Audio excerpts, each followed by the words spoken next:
قیامت سے پہلے یاجوج ماجوج نکلیں گے۔ یہ اتنے جنگلی ہوں گے اور خوفناک ہوں گے کہ دنیا میں ظلم، زیادتی، عطیہ اور لوٹ مار کا بازار گرم کر دیں گے۔ یہ اتنے زوردار ہوں گے کہ ان سے لڑنے کی طاقت کسی کے پاس نہیں ہوگی۔ یہ زمین پر موجود تمام پانی پی جائیں گے، ہر طرح کی کھیتی اور پھل کھا جائیں گے، جو کچھ ان کے راستے میں آئے گا سب کو نیست و نابود اور تباہ و برباد کر دیں گے۔ اس ویڈیو میں ہم آپ کو بتاتے چلیں کہ یاجوج ماجوج کون ہیں، وہ کیسے دکھتے ہیں اور اس وقت کہاں ہیں۔ دوستو، حضرت ذوالقرنین حضرت ابراہیم کے دور میں ایک ولی تھے جن کا ذکر قرآن میں بھی آیا ہے۔ حضرت ذوالقرنین نے اپنی مذہبی کتابوں میں پڑھ رکھا تھا کہ سام بن نوح علیہ السلام کی اولاد میں سے ایک شخص آب حیات چشمے سے پانی پی لے گا تو اسے موت نہیں آئے گی۔ تو حضرت ذوالقرنین نے اسی تلاش میں سفر شروع کیا، مغرب کی طرف سے شروع کیا، اور آپ کے ساتھ حضرت خضر علیہ السلام بھی تھے۔ حضرت خضر تو آب حیات کے اس چشمے تک پہنچ گئے اور اس کا پانی بھی پیا، لیکن حضرت ذوالقرنین کے مقدر میں وہ نہیں تھا اور آپ کو آب حیات نہیں مل سکا۔ اس کے بعد حضرت ذوالقرنین نے مشرق، مغرب اور شمال کی طرف 3 سفر کیے۔ شمال کی طرف ان کو 2 پہاڑوں کے درمیان ایک عجیب و غریب آبادی ملی جن کی زبان بہت عجیب تھی۔ ان لوگوں نے اشاروں کے ساتھ حضرت ذوالقرنین سے یاجوج و ماجوج کی مظالم کی شکایت کی اور انہیں بتایا کہ یہ تمام کھیتیاں ہماری کھا جاتے ہیں اور تمام سبزیاں کھا جاتے ہیں، یہاں تک کہ جانوروں کو بھی کھا جاتے ہیں۔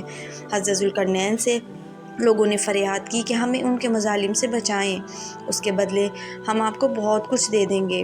حضرت ذوالقرنین نے کہا کہ میرے پاس اللہ کا دیا ہوا کہ بہت کچھ ہے، مجھے کسی چیز کی ضرورت نہیں ہے، مگر مجھے تم لوگوں کی بہت ضرورت ہے۔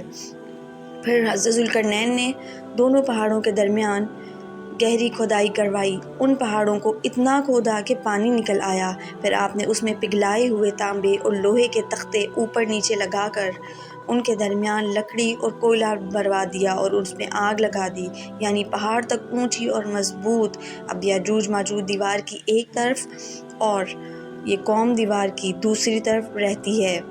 حدیث پاک میں ہے کہ یاجوج ماجوج روزانہ اس دیوار کو توڑنے کی کوشش کرتے ہیں، مگر دن بھر محنت کرنے کے بعد اس کو توڑنے کے قریب پہنچ جاتے ہیں۔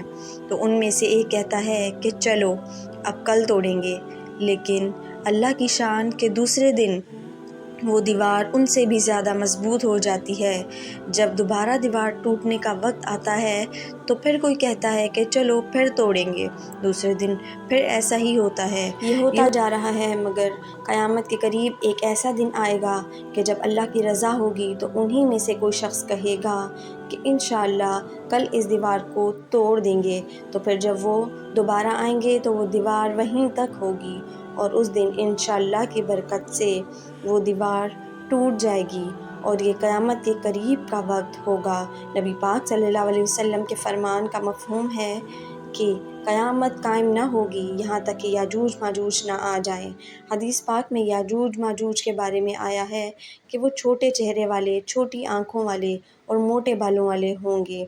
یہ اللہ تعالیٰ کے نافرمان بندوں اور اولاد ابلیس